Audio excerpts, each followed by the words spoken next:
Welcome to Awesome Movie Year, the podcast where we take a look back at an awesome year for movies, which is every year. My name is Josh Bell, film critic and writer, and I'm joined by my co-host. I'm Jason Harris, filmmaker, comedian, and what's this?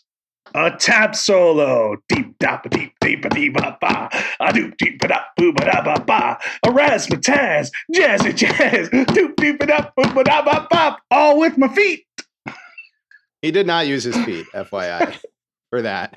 But really, such an elaborate introduction for yourself there, Jason. Well, Josh, if any film deserves an elaborate introduction, both based on the production on screen and the elaborate costs off screen, it would be this one, wouldn't it? That it would. We did not appropriately murder someone in order to produce this podcast, but it would fit for this film.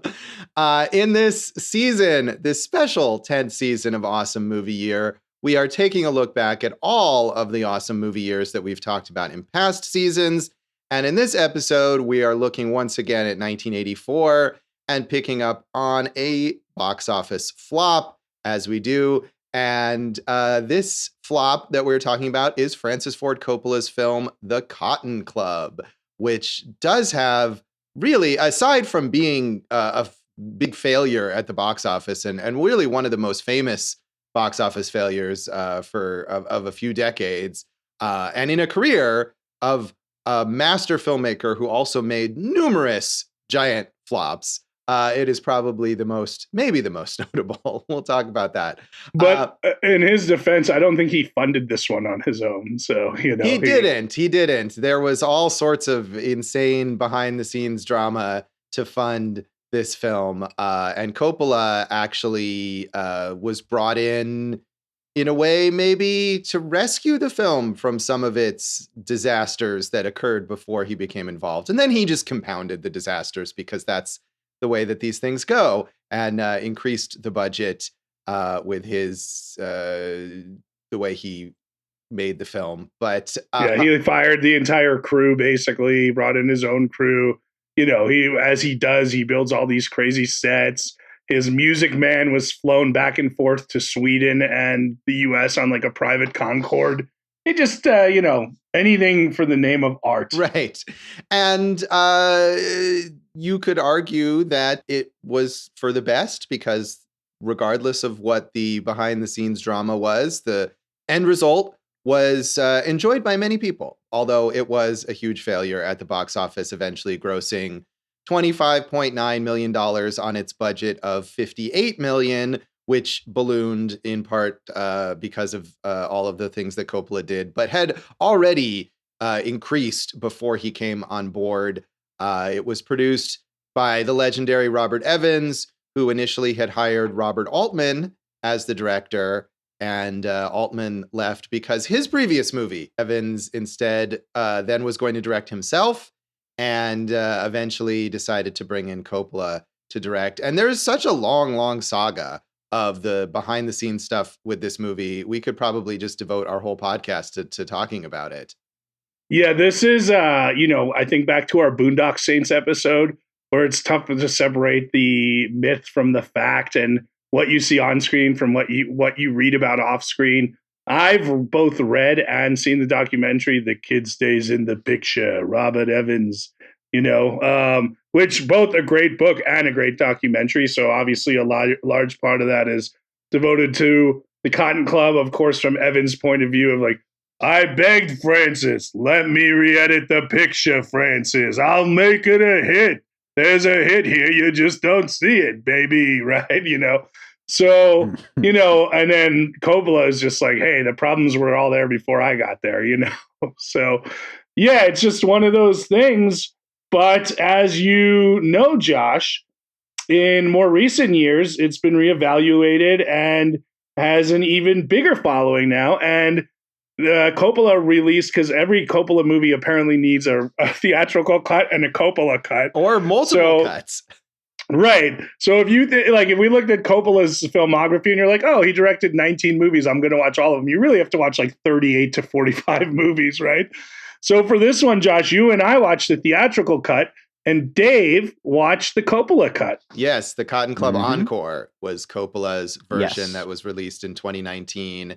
And this is more for the legacy, maybe. But as we discussed in our episode of Amadeus, this is one of those movies where finding the original cut is quite difficult. That for Jason and I to watch that, we had to go back to an out-of-print DVD and buy it on eBay to watch that. But the director's cut is readily available if you wanted to watch this movie after or before hearing this podcast. And you were looking for it to rent or to stream on a number of different services, or even to get a current Blu-ray of the film. It is all Coppola's director's cut. So he has succeeded, much like his old friend George Lucas, in replacing the original version of his film effectively with the new version.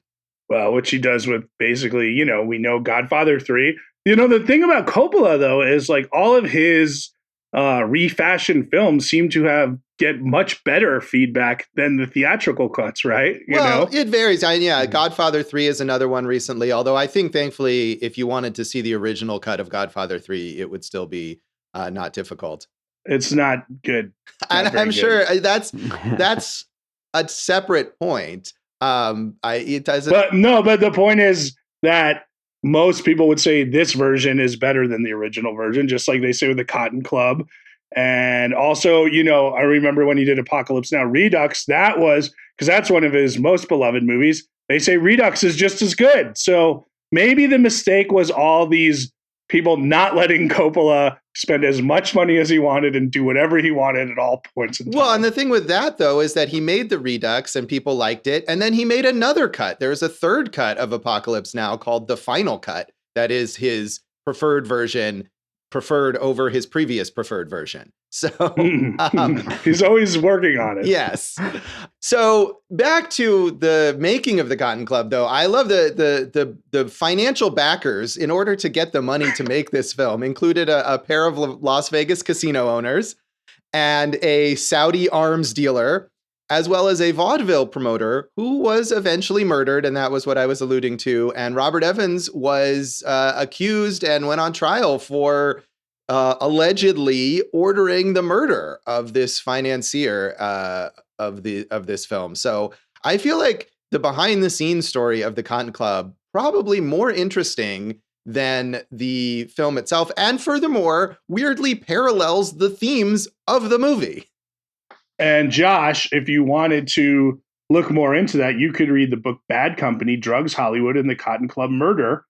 Or if you wanted a fictionalized version, you could watch the Law and Order episode, His Hour Upon the Stage. Oh man, I'm glad that there's something, because reading about this, I thought this is the material. This would be perfect for some sort of investigative podcast or a documentary. So I'm going to stop you right there.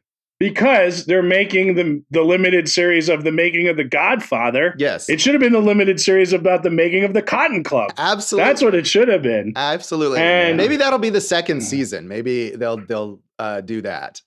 And Josh, you bring up a good point. When one of your financiers is Iran-Contra scandal member Adnan Khashoggi, and he's not the most nefarious part of the film, maybe you should, because Evans had the money lined up from, I think, Paramount, and he's like, no, I'm going to finance it myself, like the old days, and then this is what happens. That is, and as we learn watching the film, when you involve yourself with gangsters, it's dangerous. Bad things can happen. So despite all that turmoil, it was actually fairly well received, if not at the box office, by critics and by awards. It was nominated for 2 Oscars, for Best Editing and for Best Art Direction, as well as Golden Globes for Best Picture and Best Director for Francis Ford Coppola. However, on the other hand, it was also nominated for a Razzie for Worst Supporting Actress for Diane Lane, which it shared with Streets of Fire. And I think we can agree that between this and Streets of Fire, Diane Lane had a great year. As far as performance goes, not a bad year. Should not have been nominated for Razzies for that. Yeah, that's ridiculous. Well, what's more of a surprise to me is that it was nominated for Best Editing. I don't look at this picture and say, what a finely edited film. It's just like very episodic. Here's a wipe. Now here's a scene. Now, here's another scene. There's nothing smooth about the edits. In fact, I think that's one of the problems here. But I will say, and you all know what a fan I am of Streets of Fire and Diane Lane in general. I don't think this is her best performance. I don't think she holds up in this one. It may not be her best performance, but I think to hold this up as the worst supporting actress of the year is wrong. I thought she was one of the more appealing performances in the movie, which is not necessarily saying a whole lot. Now, how did you feel about Lynn Holly Johnson's performance in Where the Boys Are 84, which won that Golden Raspberry? I have not seen Where the Boys Are 84, but I have, of course, seen Streets of Fire, which was our original pick for Flop in 1984 for that episode. Listen to that episode. Go check that one out. And it shows something about Diane Lane's talent that she could get crushed in 2 flops in that year and just go on to be the successful wonderful actress that she is. Yeah, and at a young age, I mean, she was only 18 when she made this film and already making bold, creative choices in which films she would appear in. So this was, again, mostly well received by critics. It was mixed, but it was more positive than I would have imagined before looking this up, because my thought was that this was a failure critically and commercially, and it wasn't until the encore cut, the director's cut, that critics came around. But a lot of critics really liked this film.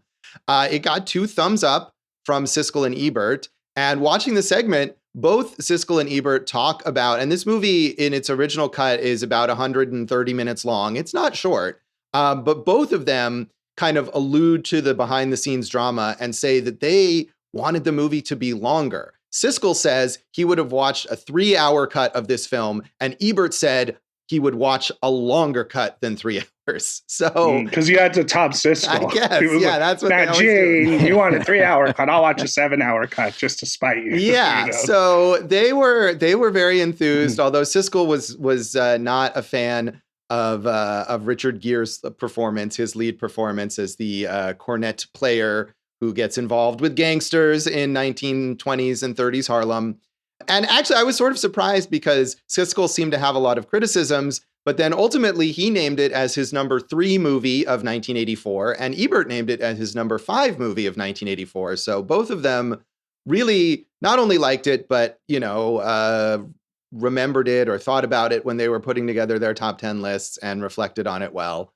So their top 5 lists. Well, right. I mean, the list were top 10, but it did make it in the top 5. Siskel's top 3 list. Thank you, Jason, for your affinity with numbers. You should have joined the numbers racket in Harlem in the 1930s. Thanks to your expertise there. I don't think I would have done too well in the numbers racket, Josh. Probably not, but I would have liked to see you try. So Roger Ebert said, the 2 love stories are developed against a background of a lot of very good jazz, some great dancing, sharply etched character studies of the gang bosses, and a couple of unexpected bursts of violence that remind us in their sudden explosion of moments in Coppola's Godfather films. Indeed, there's a lot of The Godfather in The Cotton Club, especially in the movie's almost elegiac sadness. We get the feeling of time passing and personal histories being written, and some people breaking free and other people dying or surrendering to hopelessness. And I haven't seen the Godfather movies in quite some time, but this is not on the level of those films, I don't think. No, but I mean, it's going to be obviously compared to that. Although I'll tell you what I would compare it to. Another film we covered, this really had a lot of feelings like New York, New York to me, the Scorsese film that we covered from 1977, which was a flop then, right? And it just kind of felt tonally and of that time, like this was going for similar themes, although not as much in New York, New York of the gangster feel. Right. And this movie, not quite as much of the horrific misogyny as in New York, New York. But not as much, but there is misogyny. There is some. But the lead character, the Richard Gere character here, is much more tolerable than the Robert De Niro character in New York, New York. Yeah, but this movie doesn't have Clarence Clemens. We could go back and forth all day. It has Gregory Hines. He's so good. He's probably the Hines brothers are probably my favorite thing in this movie. Yes, yeah. The movie, this reminds me, or I think New York, New York as far as Scorsese and Coppola connections, I think is usually compared more to One from the Heart because of the musical aspect. But there's a lot of music in this movie too. So I guess really the thing is that Coppola, while Scorsese made one New York, New York that was a huge flop, Coppola made two New York, New Yorks that were huge flops between this and One from the Heart. Well, Josh, here's a little known fact. Coppola directed the Godfather films and Scorsese directed Goodfellas, and those are all about gangsters. As is the Cotton Club. Although, and Casino. Yes. I feel like this movie comes off. I realize that Coppola, came in later in the process, but the balance in this film that was, I think, altered by Coppola in the director's cut between the music, all of this 1920s and 30s jazz and the tap dancing from the Hines brothers, and then the gangster plot.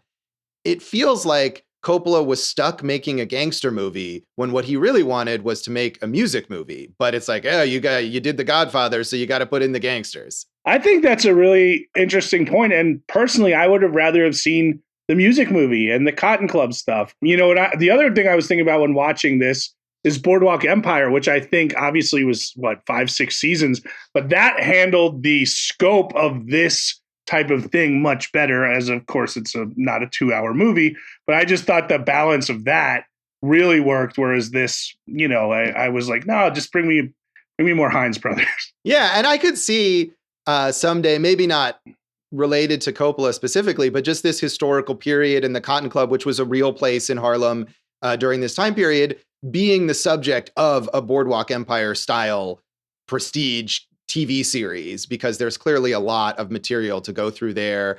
And much like Boardwalk Empire, a lot of real figures, people who are fictionalized in this movie that could be characters in something like that alongside fictional characters. I think that would absolutely be the source material for something like that. So Paul Addonazio in the Washington Post was also quite positive.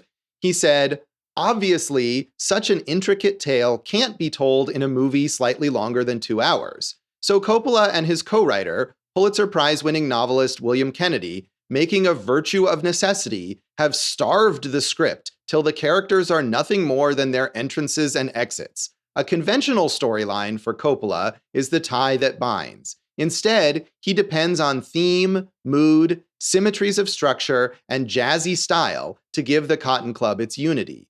While the parallel between the dual tales of competing brothers, the Williamses, the Dwyers, is never developed dramatically, its formal perfection works in the movie like a balance wheel. Similarly, Coppola never makes Dwyer's tribulations narratively convincing. He's convincing on the level of metaphor. And so this whole review is basically like, treats this movie as some sort of abstract art film and decides that the lack of character development or plot coherence is a plus, which I don't quite buy.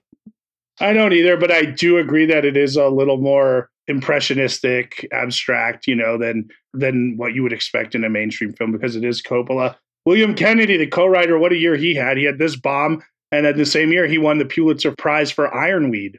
Yeah, which was later made into a film starring Jack Nicholson and Meryl Streep in 1987, which I've never seen and had not even heard of, but I think was, kind of a prestige thing at the time. Never even seen or heard of it. Yeah. But that's he's a heavy hitter. And of course, Mario Puzo, who wrote The Godfather, the original Godfather novel, was the first screenwriter on this project and is still credited with the screen story. So a couple of really major novelists brought in here to sort of wrangle this into something coherent, and both have failed.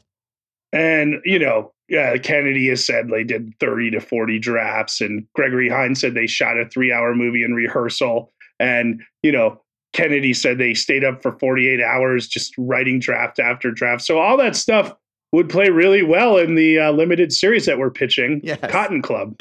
I'm telling you, the second season, because that Godfather series has got people playing Coppola, and Robert Evans was involved too. So I feel like that's just what they're just going to transition into the second season of that with the Cotton Club. I mean, there is that built-in thing because, like you said, like Evans and Coppola weren't buddies, right? Like they already had this animosity between them from the days, probably back to The Godfather, if not before, and it's funny that he was just like, I guess money trumps everything. So they just thought they could make it work together. Right. Well, and Coppola at the time was coming off a number of failures and probably needed to take whatever job that he could get. And if he was offered the chance to direct this major film, it's not something that he could really say no to. Right. That's most of Coppola in the 80s, I'd say. Yeah. And even it was like later than the 80s, in the 90s too, right. I think. Trying to make up for it. I mean, I kind of love that about him. I mean, he just like, he's extreme in that way, right? Like he always goes for it. And he's like, if I fail and lose all the money, I'll gain it all back. And now, of course, he has it all from the vineyard, right? Anyway, but yeah, he never really compromised as far as he's like, he knew he would have to work within the studio system, but he was willing to do that to work outside of it as well. I think he's interesting that way. Yeah. And one thing too, is that he's brought in as this sort of director for hire here on this project that already exists. And he doesn't just come in and say like, okay, I'll, oversee this thing and make sure it gets to the finish line. He makes it his own in ways that obviously piss a lot of people off, as you were mentioning about firing crew members, bringing in his own people, expanding the budget, all of that. But he's not willing to make the movie unless it's his movie. Right. And Altman, of course, would have been a great director for it. Probably a little more seamless in the way it weaves through characters and everything. But yeah, this is what we have. And it's always interesting to me when they get the reevaluations and stand the test of time even better. And it's like the redemption for Coppola yet again. Yes.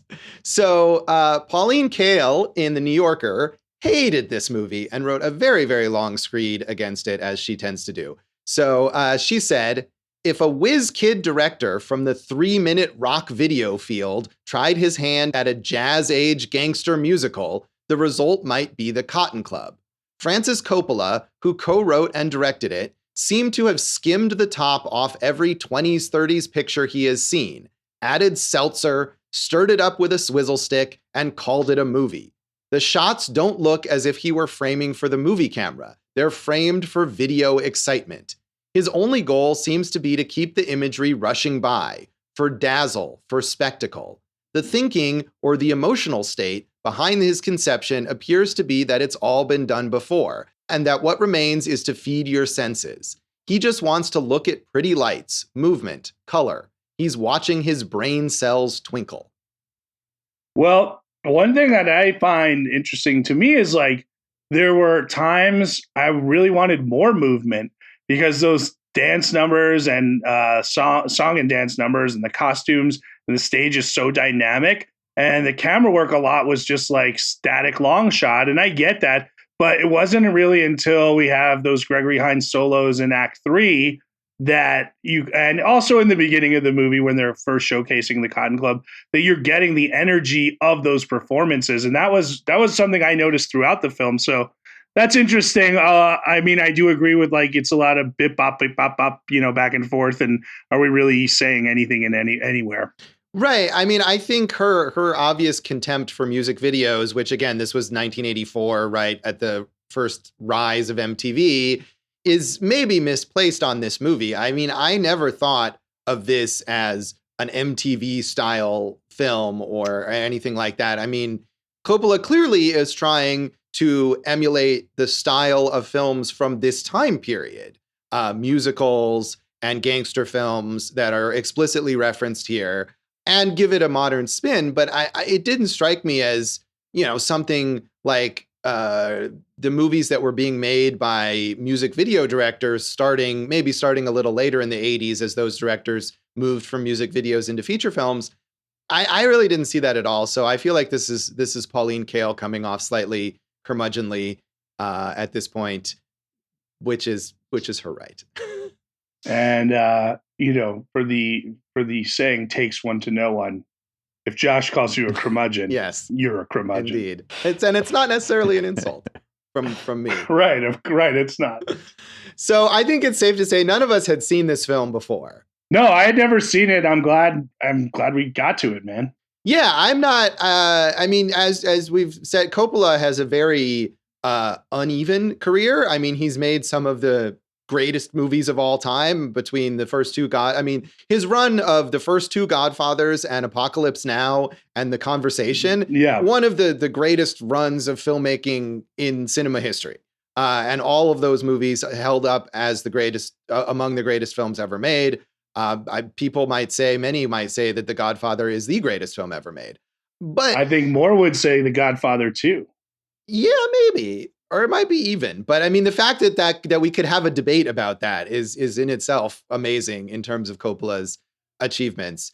But yeah, I mean, for me personally, I haven't seen that many. I have seen all four of those films, and I love the conversation. But even earlier Coppola, even some of his acclaimed films, coming right before this, movies that were not successful at the box office, but have certainly gained in reputation, the teen films that he made based on S.E. Hinton novels, Rumblefish and The Outsiders.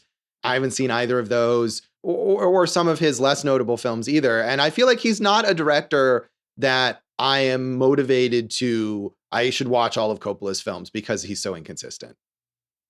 Yeah, I think, okay.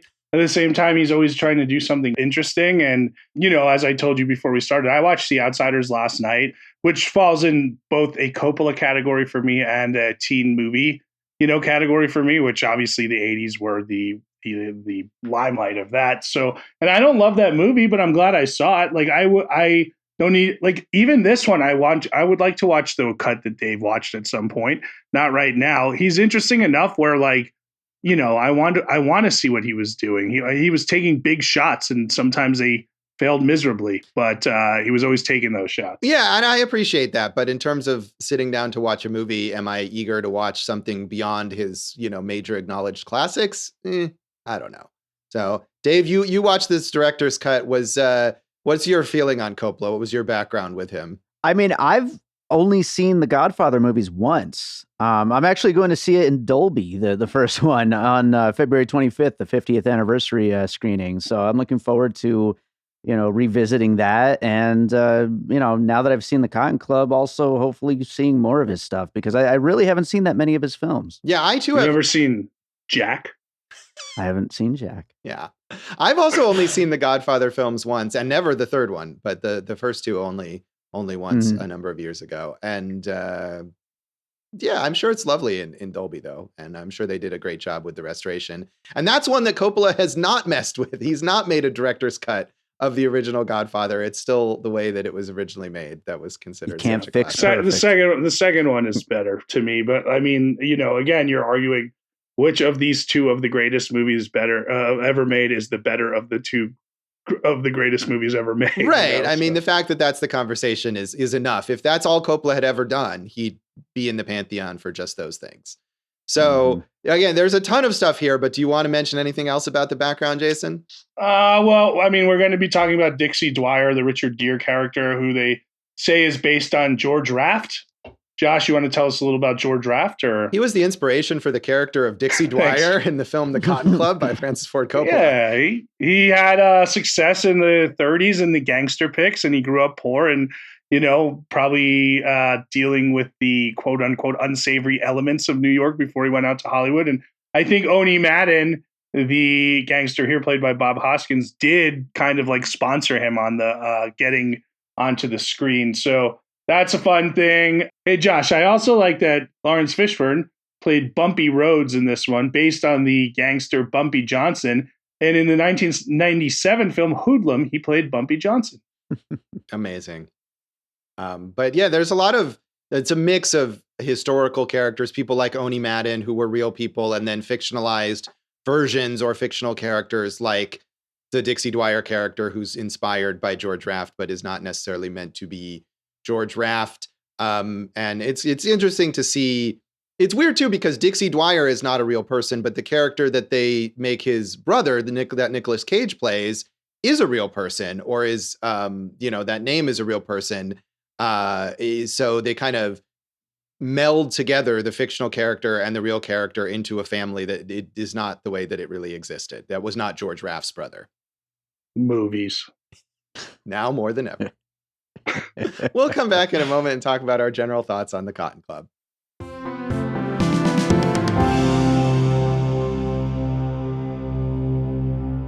Welcome back to Awesome Movie Year. In this episode of our special retrospective 10th season, we are returning to 1984 to talk about Another musical flop starring Diane Lane. We talked about Streets of Fire initially, and now we are talking about Francis Ford Coppola's The Cotton Club.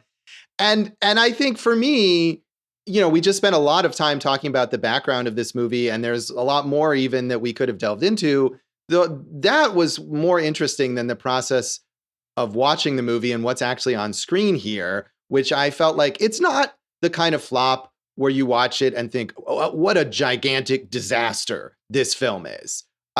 It just feels very bland and forgettable, really, despite all of the drama that went into creating it and Coppola's obvious dedication to trying to emulate these musicals and gangster films from the 1930s. It just felt very underwhelming to me, both as a musical and as a gangster film, especially compared to what Coppola has done elsewhere. I felt there was enough good in here that it kept my interest. And there was also enough things where I was like wondering the decision-making process that I was interested in the bad as well. It didn't turn me off, but it was like, you said it wasn't a disaster, but some parts were disastrous. And you're like, why is that in here? Like, but it's a beautiful disaster in a way, right? Like, again, it's a big swing, and he connected with the ball and maybe hit it over the fence, but it went foul instead of being a home run. I'll explain the sports analogy to you later, Josh. But there was enough good stuff. But at the same time, I kind of agree with you. Like I said, like there are so many good musical performances, and I wanted the camera work to follow that. And it did in acts 1 and 3, but act 2, which is the longest act here, it just kind of is very static. I agree with the critics that you mentioned. I didn't really care for Diane Lane. I didn't really think Richard Gere was at his best here. This is really maybe not the type of part Richard Gere should be playing. And I thought the more interesting stuff was the stuff going on at the Cotton Club. I like the relationship between Oni Madden and Frenchie, but I really didn't like James Remar as the Dutchman. The Dutchman, who is the main gangster. So the story here, Dixie Dwyer, who is the cornet player played by Richard Gere, who did his own cornet playing in this film. So good for him. He is inadvertently saves Dutch, the gangster played by James Remar, from an assassination attempt, a bomb or a dynamite or something placed under his table at another club, and thus becomes Dutch's kind of favored musician / lackey, and is also given the responsibility to watch over Dutch's mistress, the Diane Lane character, Vera. And of course, he falls in love with Vera. They fall in love with each other. And in the meantime, the Cotton Club is a thing that is also run by the gangsters. And we have a separate storyline that I think in the director's cut is given more even footing than in this film, where clearly in part because the studio obviously thought, well, people aren't going to go see a movie about black characters, so we need to emphasize the story of these white characters. But Gregory Hines, who plays a tap dancer and singer and entertainer. Sandman Williams, who along with his brother, played by Gregory Hines' actual brother, Maurice Hines, they get the chance to perform at the Cotton Club, which was a club in Harlem where black performers performed for white audiences. And he then also falls in love with a singer played by Lonette McKee.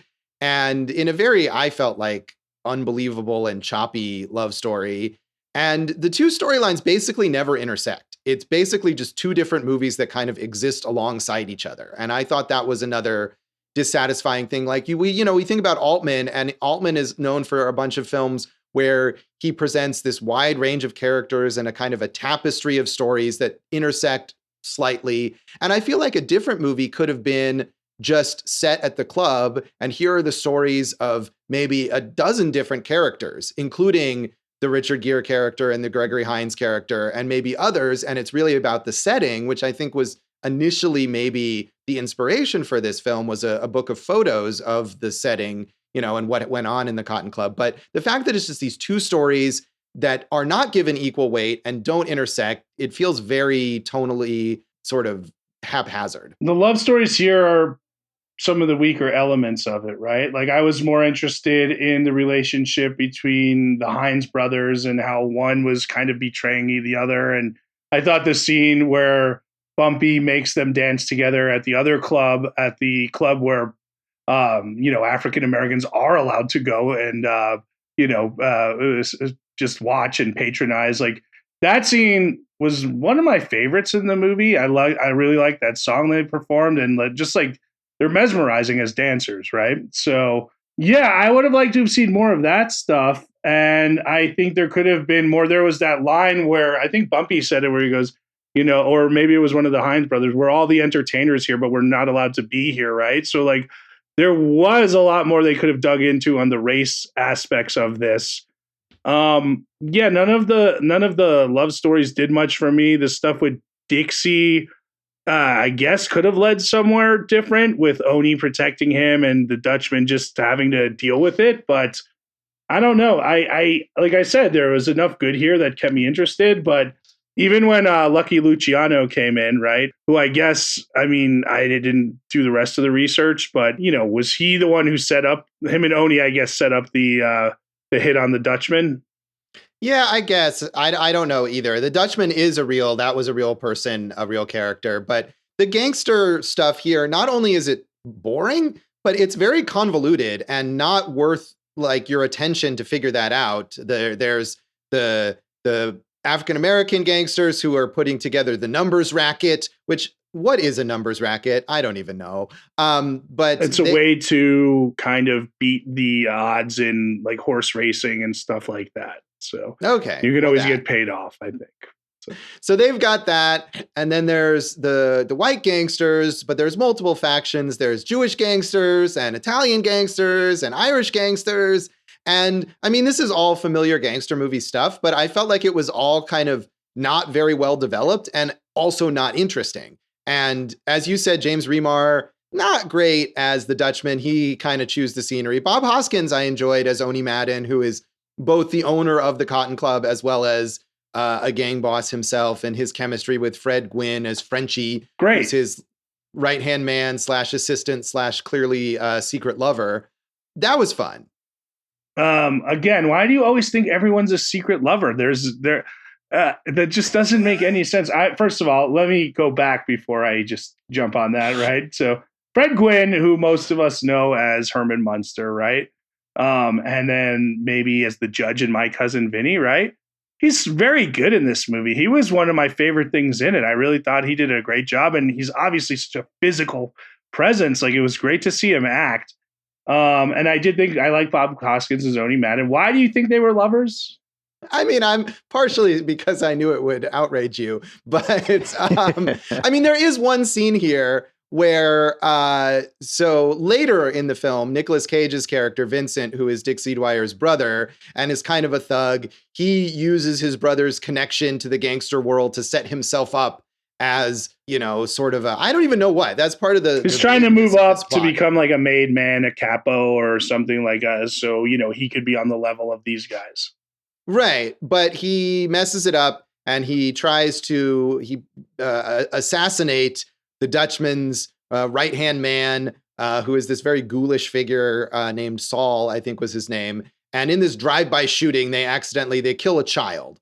And so he becomes this wanted figure, and even the gangsters are after him, and he's on the run and he's desperate. And in order to get himself some money and get himself away from everything, he kidnaps Frenchie, Fred Gwynn's character, and demands money from Oni Madden, which goes through this complicated maneuver, and Dixie Dwyer brings the money, and eventually Frenchie is released, and Oni Madden is reunited with his friend Frenchie, and they have this touching reunion scene where they also kind of joke about the amount of money that Oni Madden is willing to pay for Frenchie, and Frenchie gets him a little present. And it's obviously meant to just be that they're friends, but I felt like that scene was so weirdly intimate, and furthermore, more emotionally convincing than either of the main love stories in the film, that it just made me think, like, this is a nicer dynamic and wouldn't have been weirdly more rewarding and interesting if this was a story about these unlikely lovers here. Well, The Sopranos did the homosexual gangster, and that was all like season 4 and 5 with Big Vito and Johnny Cakes.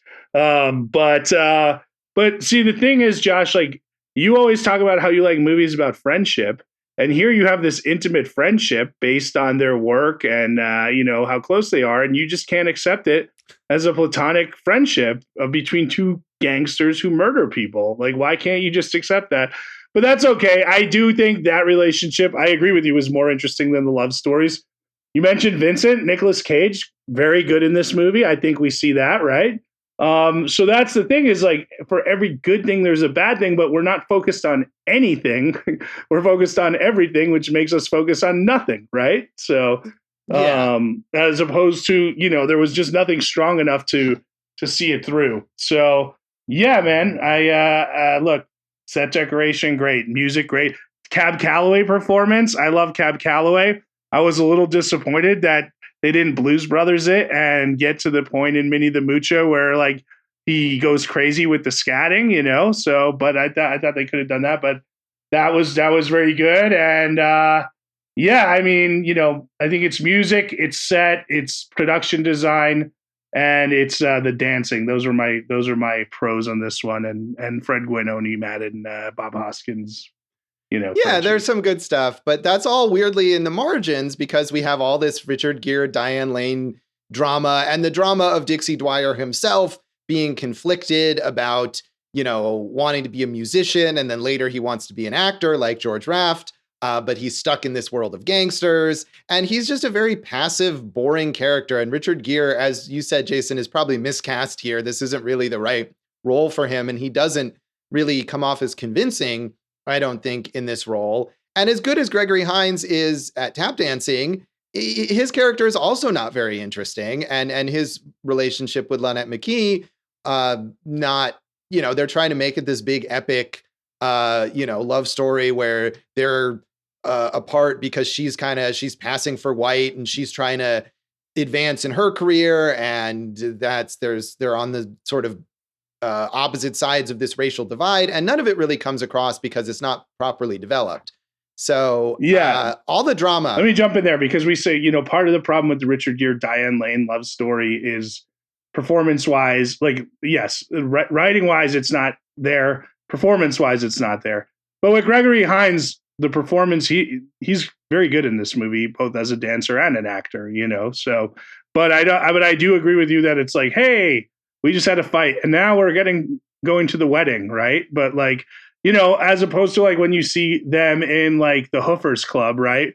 Which is all the older black male tap dancers who have had to make their living. And like that was super fun for me to watch. I don't know how that could have been a movie if you had developed it out. So I agree, Josh. Let's do some alternative casting. Beep, beep, beep, beep, beep, boop, boop, boop, beep, beep, beep, boop, boop.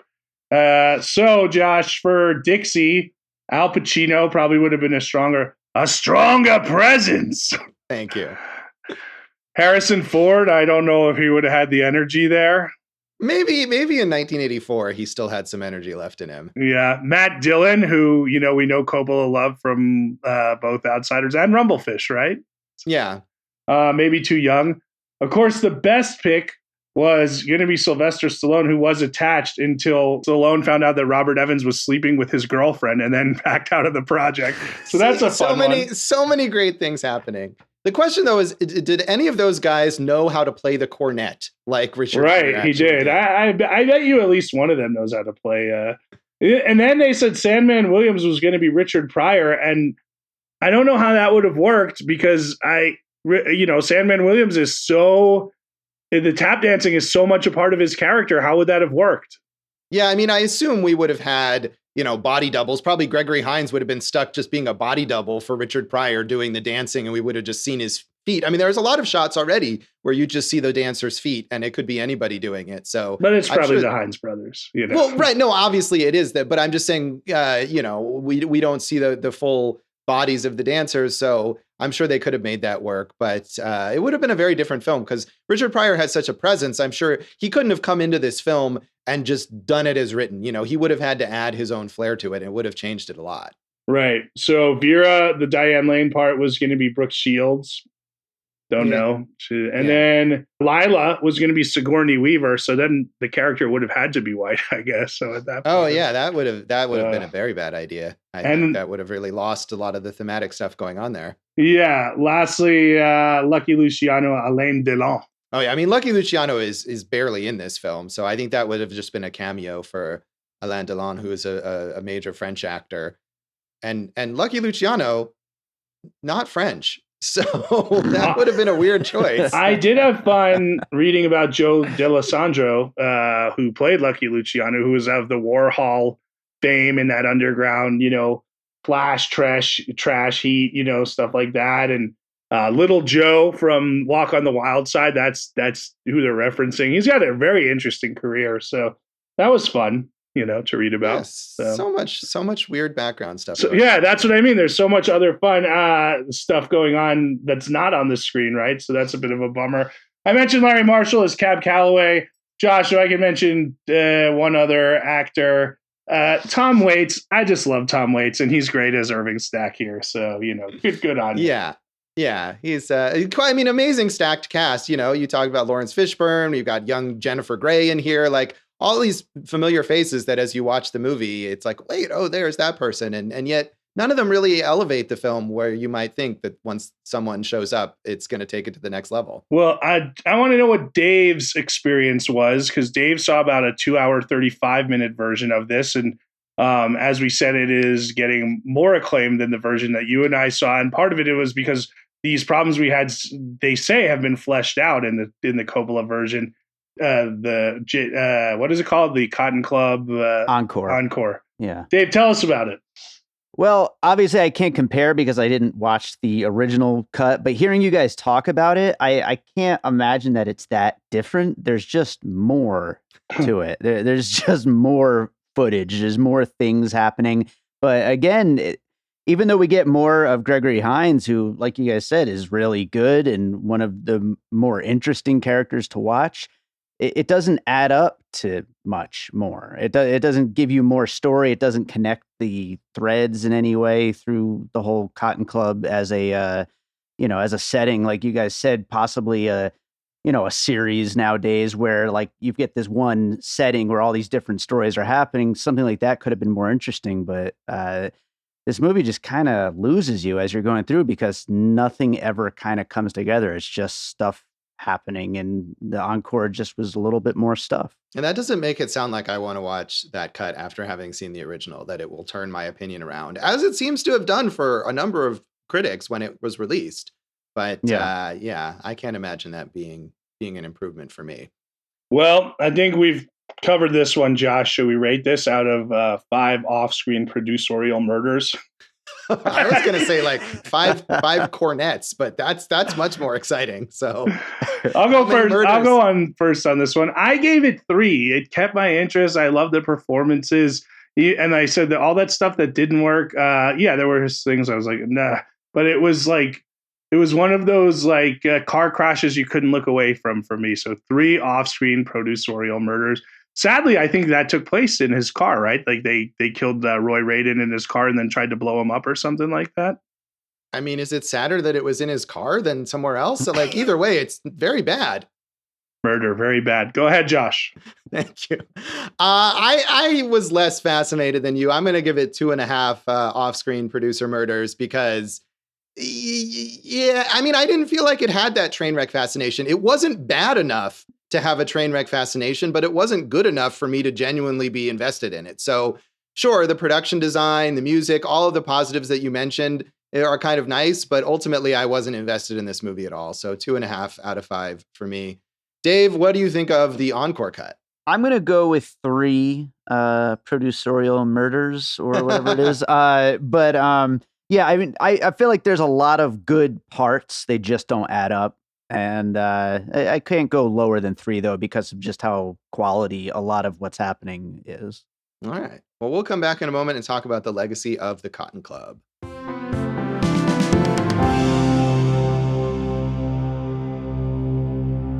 Welcome back to Awesome Movie Year in this episode of our special retrospective 10th season. We are talking about Francis Ford Coppola's The Cotton Club from 1984. And it's time for another dance break. Get it, Josh. Jason here proving why there are no podcasts of dancing. Weirdly. So legacy-wise, I mean, we've already talked extensively here about the Cotton Club Encore, which was Coppola's director's cut that he released in 2019, that he spent $500,000 of his own money to make this film, to make this version of the film, rather, to go back to the original negatives and all the extra footage that they shot and to recut the film and release it in 2019. And it was very well reviewed at the time, including from critics who didn't think the original cut was all that good. And as I said, Coppola, like George Lucas, has effectively supplanted the original cut in that it's not easy to find that. And I presumably he doesn't have any interest in making it easy to find. So if you watch the Cotton Club now, you're most likely to watch that encore cut, and maybe it'll be a better experience, as it seems to have been for a lot of people. You know, like I said, I watched The Outsiders last night because that was the one he made right before. And this was like kind of his transition back towards even something more mainstream. And, you know, even The Outsiders has like the theatrical cut, which I watched, and then like the re-release for the Toronto Film Festival in 2017, 117-minute cut or whatever. And it's like, you know, I think they did a good enough job at 92 minutes to tell the story that we didn't need to recut The Outsiders, but that's just Coppola. That's just what he does. Yeah, he recuts everything. And just fairly recently, he had announced a big like retrospective of his films that I think maybe is touring theaters and I assume will be released on home video, and including recut versions of Dementia 13, his early Roger Corman production, and Twixt, his 2011 film that no one saw. So regardless, he is all about just doing recut versions of every movie that he's made. I mean, that's hilarious because when you said that, I'm like, what was he going to do? Put out Finian's Rainbow and Youth Without Youth as recuts? But like literally the answer would be yes, based on what you said. Yeah, you know? Absolutely. I mean, that seems like what he's been doing. So I mean, as we said, he has this very uneven career, and even following this film, he made more movies that were flops, including Gardens of Stone and Tucker, the Man in His Dream. And you mentioned Youth Without Youth, which was part of this sort of like late career period where he does have all this money from his incredibly successful vineyard and no longer needs to deal with, Saudi arms dealers or people like Robert Evans, and can just go make whatever he wants and makes these movies that are not good, but are clearly his full personal vision. Real fast, I don't think he was the one who included the Saudi arms dealers. I think that was Evans. So well, right, but I mean, he has to work on a production like that because money has to come from somewhere at this point in his career, and because he's made all these big swings and lost all this money. But at this point now, he has the money. I mean, to the point where he is financing this movie Megalopolis. That is his, longtime dream project that he's supposedly making now, which we'll see if that actually happens. But he's gotten to the phase of actually casting this film, and he's going to spend like $150 million of his own money to make this movie because he can, and he's 82 years old. And what else is he going to do at this point in his life? Right. Well, he does have it, like you said, Josh, and it's funny because, I had heard this story on the Nerdist podcast. Remember when that was such a huge thing? And Chris Hardwick said he was up at Skywalker Ranch, right? And Lucas has these movies that he's made that are like $5 million movies that he's never released. And he's like, yeah, maybe 100 years after I'm dead, I'll have him put them out. And it's like, he just has the money to do that. So he does it, right? And obviously Lucas was one of Coppola's like earliest proteges. George Lucas like revered Coppola. And then again, not so much towards the end, but like American Zoetrope, like that was the company that was supposed to take on the studios. And Lucas was like Coppola's, capo there, like his editor, his right-hand man. And, they were doing it. They were finding money elsewhere and doing all these crazy things. So you can see that influence going forward. Yeah, I mean, Lucas obviously has a lot more money than Coppola, but similarly, you're right. They're these kind of revered eccentrics who can do whatever they want. And I'm sure Megalopolis, whether it's good or bad, will be fascinating if he releases it. I have seen Youth Without Youth, which is not very good, but I may have seen Tetro, which was with Vincent Gallo. I think, which was another later Coppola Yeah. film. And I definitely did not see Twixt, which was the last film that he actually made in 2011. No. I think the last highly regarded one was The Rainmaker in 97. Yeah, which I haven't seen that. But of course, I mean, I'm talking about the flops, but post Cotton Club, he did make successful films. I mean, the most notable, I think, as a success and that people like a lot was Peggy Sue Got Married, also featuring Nicolas Cage, of course, who is Coppola's nephew. But The Godfather Part 3, as much as people maybe don't like it, was a big success in 1990. And even Jack, the punchline, really, with Robin Williams as the young boy in the man's body, was a fairly successful film. Coppola, despite his giant failures, seemed to always be able to come back to something that people would want to go see. Yeah, I mean, he had some hits in the 90s, and, he's always been a successful producer. He's had tons of successful productions. And when we talked about Sofia Coppola, we talked about how Francis produces, Bling Ring in a lot of her movies, right? So Virgin Suicides. Yeah, man, one of the quintessential major figures of American filmmaking. He is indeed. As far as the stars of this film go, I mean, Richard Gere, maybe we didn't particularly care for him in this film, but obviously this was a part of his ascent as a major movie star. Huge roles later on, including Pretty Woman and Chicago, Primal Fear, Internal Affairs. He and Diane Lane reunited a couple of times in Unfaithful, which is quite a good movie and got Diane Lane an Oscar nomination, and in the Nicholas Sparks film, Nights in Rodanthe, which is probably not as good. I have not ever seen. Your favorite movie? Yeah, no, I've seen a shocking number of Nicholas Sparks movies, but not that one. Well, part of the reason we're tough on Richard Gere here is because not just after, but before he was looking for Mr. Goodbar, stuff he was doing in the 70s, he was already a big star and a really charismatic presence on screen. Right. And he can be. And, he's someone who has a lot of integrity here as a performer. And in the last decade or so, he's mainly worked in these indie films that maybe they're not always good, but you can tell that he's always really passionate about the role and about the film itself, and in doing these projects that he has the luxury to do. So definite respect to Richard Gere, but this is just not his best work here. Well, I will say of the last decade or so, I wanted to, I love this movie, Arbitrage, which is one of those Business Insider, rich family scandal type things that you would see on Damages or Succession.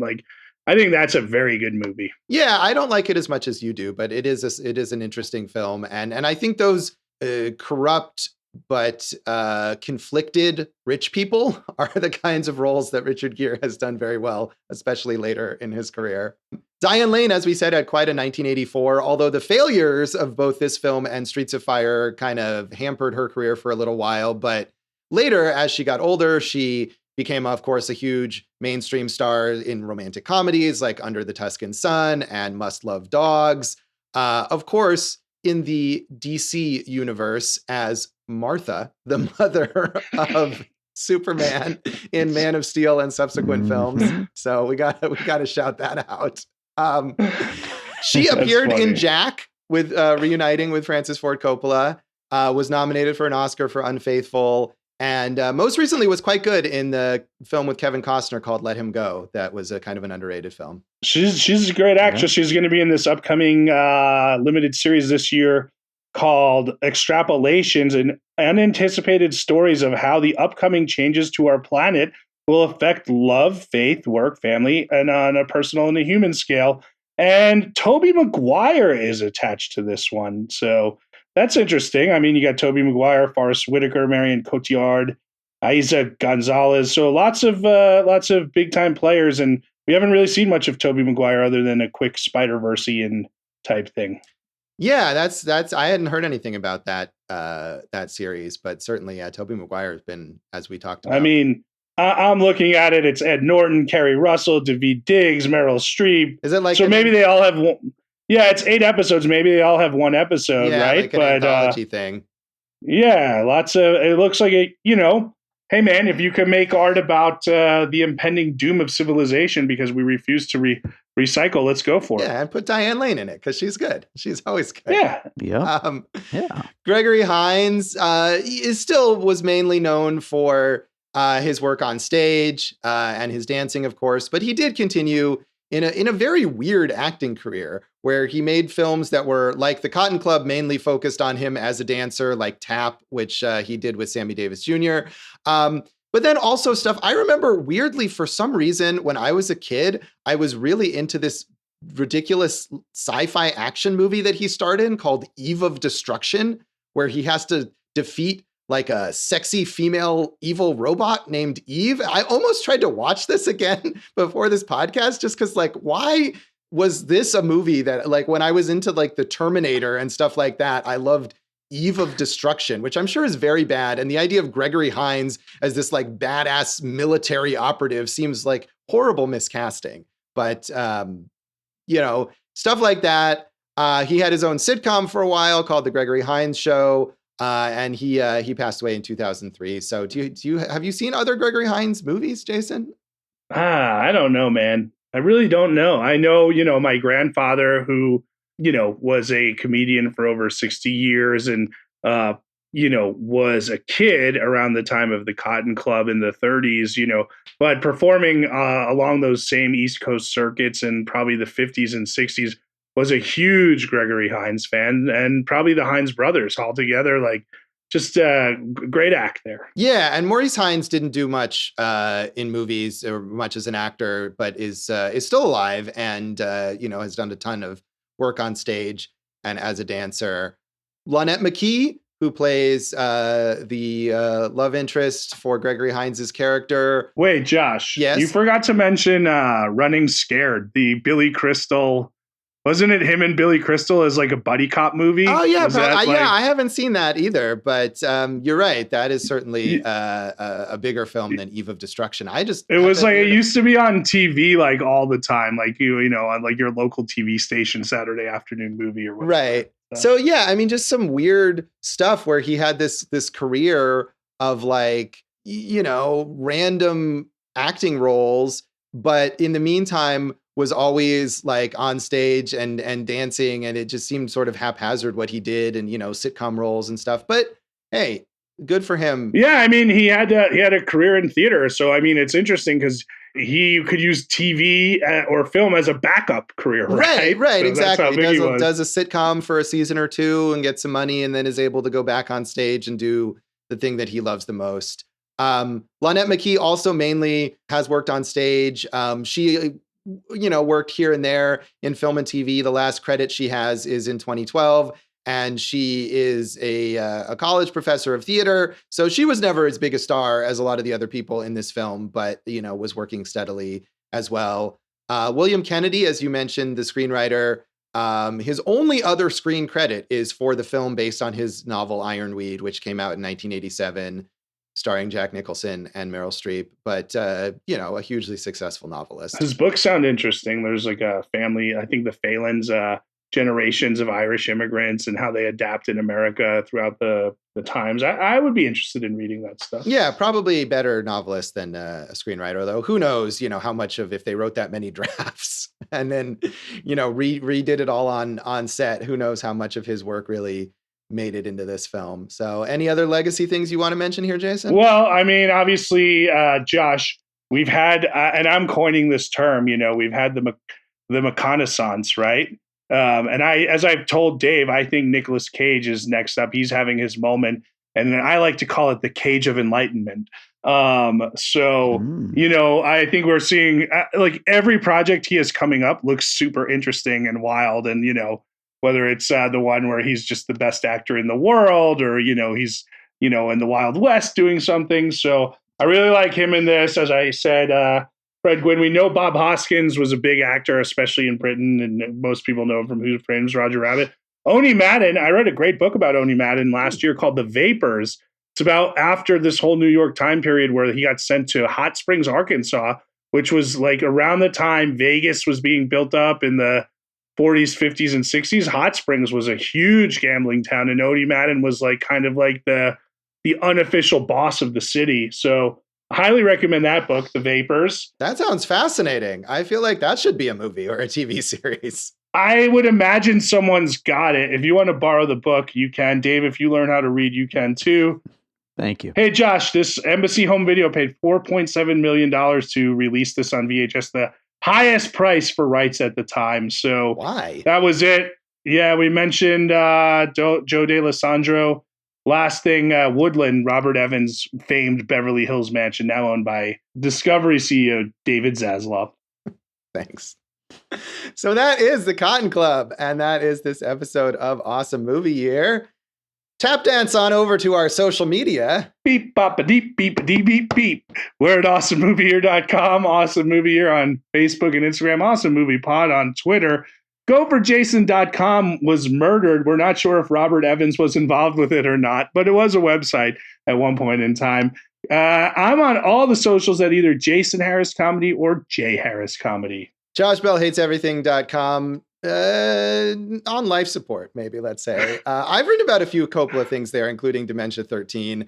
Josh Bell Hates Everything on Facebook and at Signal Bleed on Twitter. And listen to our producer, David Rosen's awesome podcast, Piecing It Together. Check out Piecing It Together wherever you listen to podcasts, and you can follow us on social media at Piecing Pod. And check out the Popcorn and Puzzle Pieces group. I'm sure there are some of those contrarians in that group who, and maybe not contrarian really because of the reputation, who think The Cotton Club is a brilliant film. And you know what? Like, this led to so many other little tentacles in this episode, books, movies, the like, that I think we covered a lot of ground and gave a lot of good recommendations, even if not for this, for other things. Yeah, absolutely. I can't say I would recommend watching this film, but certainly a lot of other stuff worth checking out, including our next episode. What is in that one, Jason? Well, Josh, I would tell you, but I'm not a bastard son of a bitch. It's not my pick. I'm a gentleman, so I'm going to let Dave say it.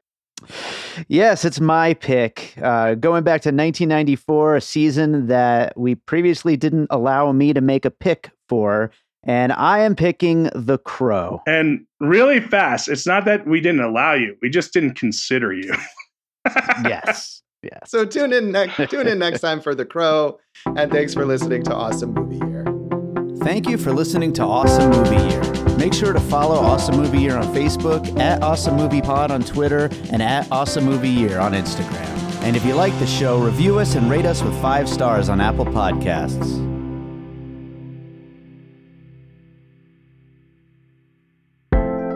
An All Points West production, produced by David Rosen in Las Vegas. Josh, tap dance us out. Deep it a dap, a doob it a deep. Beep bop ba da bop beep it a beep.